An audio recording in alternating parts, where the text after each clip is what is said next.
Good morning children.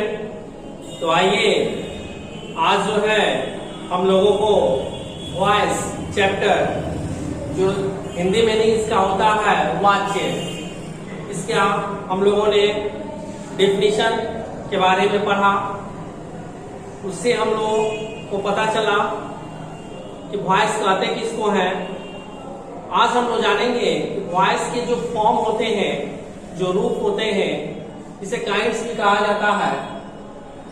ये 2 होते हैं, 2 होते हैं।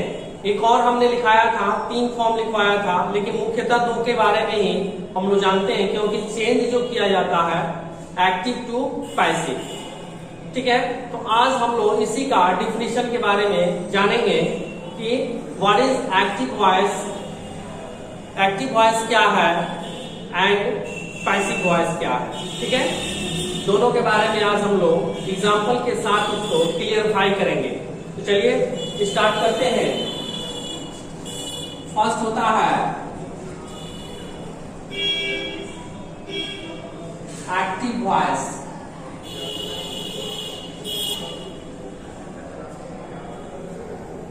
एक्टिव वॉइस के पहले बारे में हम लोग प्रीवियस वीडियो में भी हमने बताया था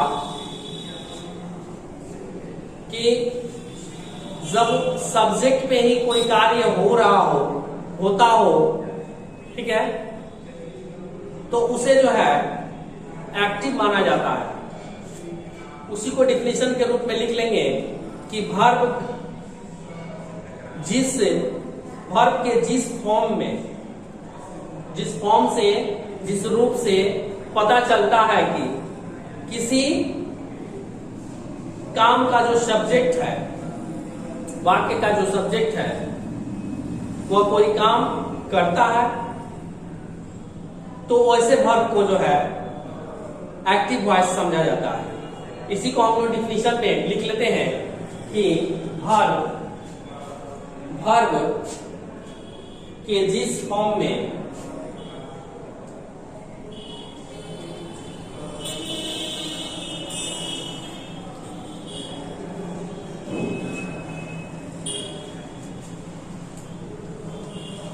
वर्ब के जिस फॉर्म से पता चलता है,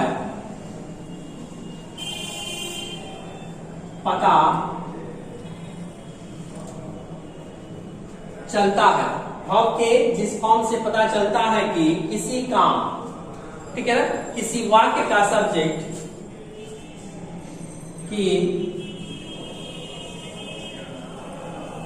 किसी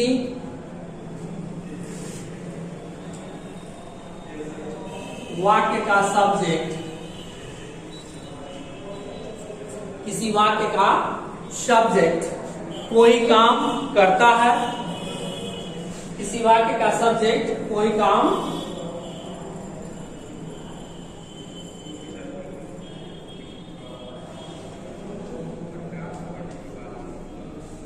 करता है।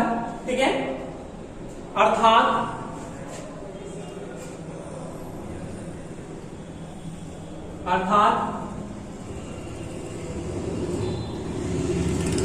सब्जेक्ट जो है, वह एक्टिव है। एक्टिव मीन्स सक्रिय,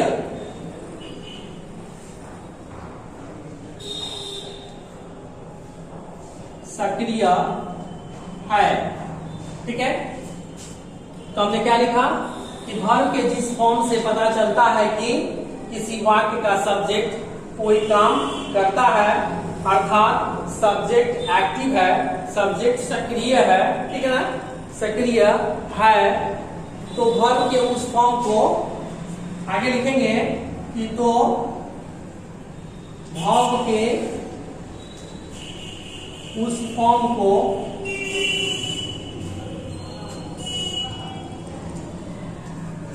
एक्टिव वॉइस में होना, एक्टिव वॉइस में होना कहा जाता है।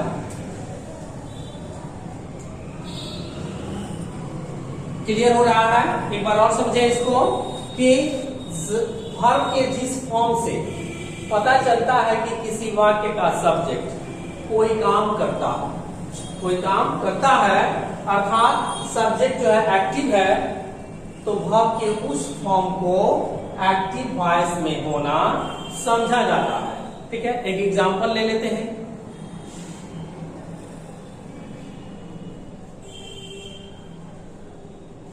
जैसे यहां Ramu was playing, Ramu was playing, तो यहां पे जो रामू है, ठीक है, यह प्लेइंग का काम कर रहा है, सक्रिय है, एक्टिव है।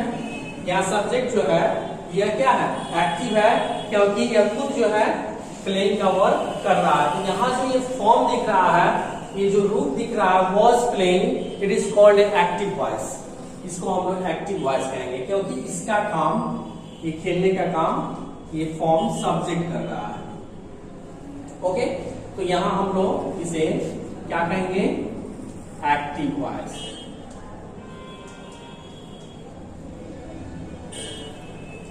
तो ये एक्टिव वॉइस में है, क्योंकि यहां जो है इसका फॉर्म जो है बना हुआ वह एक्टिव वॉइस को दिखा रहा है कि यहाँ वर्क जो होगा वह सब्जेक्ट खुद स्वयं कर रहा है।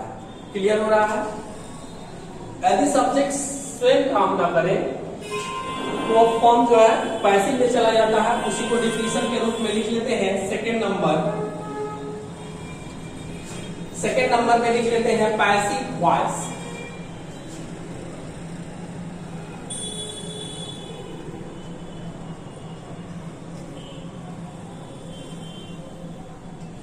लिखेंगे वर्ब के जिस फॉर्म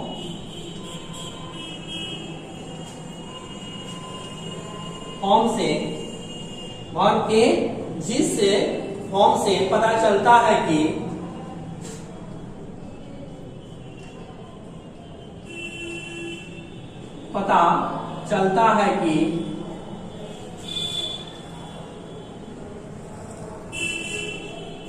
किसी वाक्य का सब्जेक्ट, पता चलता है कि किसी वाक्य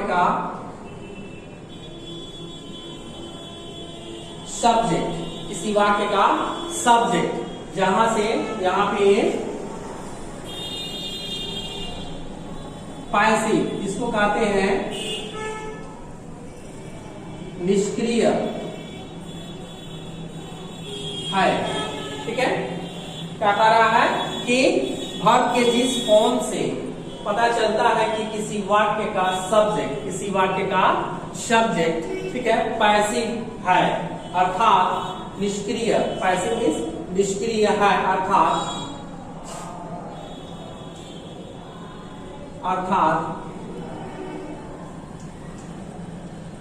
सब्जेक्ट कुछ करता नहीं है, अर्थात सब्जेक्ट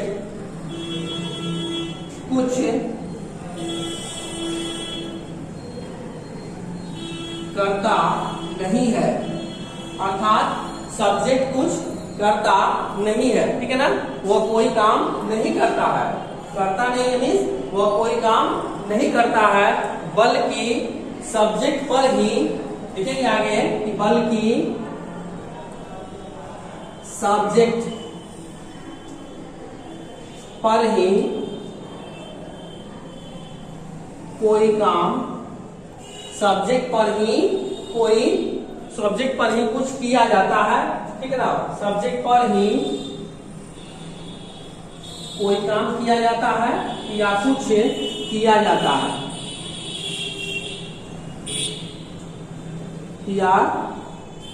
है, ओके। एक बार और समझ लेते हैं कि वर्ब के जिस फॉर्म से पता चलता है कि किसी वाक्य का सब्जेक्ट जो कि पैसिव हो, निष्क्रिय जिसका हिंदी में ही होता है, अर्थात सब्जेक्ट कुछ करता नहीं है, बल्कि जो है सब्जेक्ट पर ही कुछ किया जाता है, सब्जेक्ट पर ही कुछ किया जाता है। तो आगे लिखेंगे तो, ठीक है, तो वर्ब के उस फॉर्म को, वर्ब के उस फॉर्म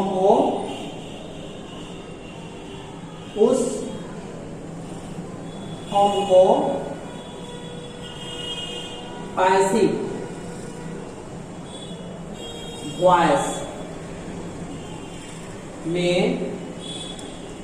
होना कहा जाता है। पैसिव वॉइस में होना कहा जाता है। क्लियर हो रहा है कंसेप्ट आप लोगों को? ये दोनों को बेहतरीन ढंग से आप लोगों को समझना है। ये बेहतर ढंग से समझेंगे तो आप जो है एक्टिव टू पैसिव एकदम आसानी से चेंज कर सकते हैं और फाइंड आउट भी कर सकते हैं कि it is a active voice, it is a passive voice. इसका फाइंड आउट करने के लिए, पता लगाने के लिए आपको इसके डिफिनेशन को बढ़िया तरीके से समझना होगा।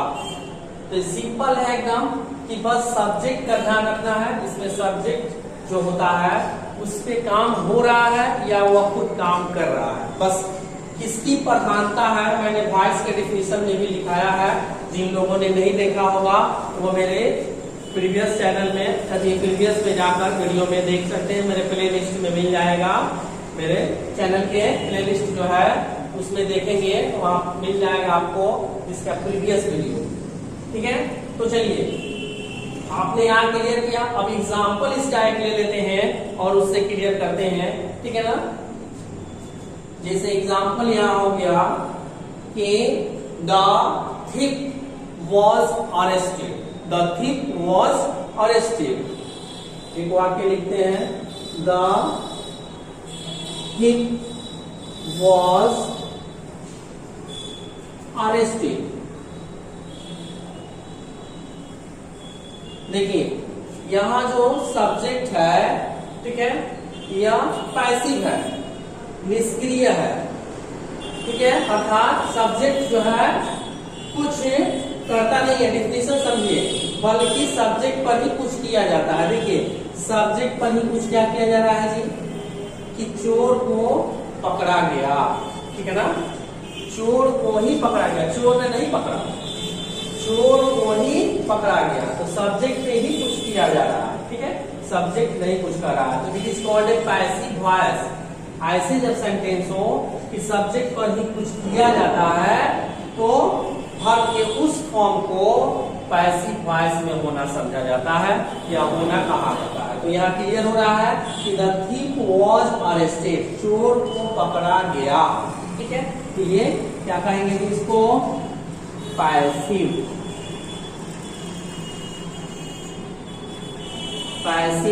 वॉइस। तो ये वाक्य जो है पैसिव वॉइस के।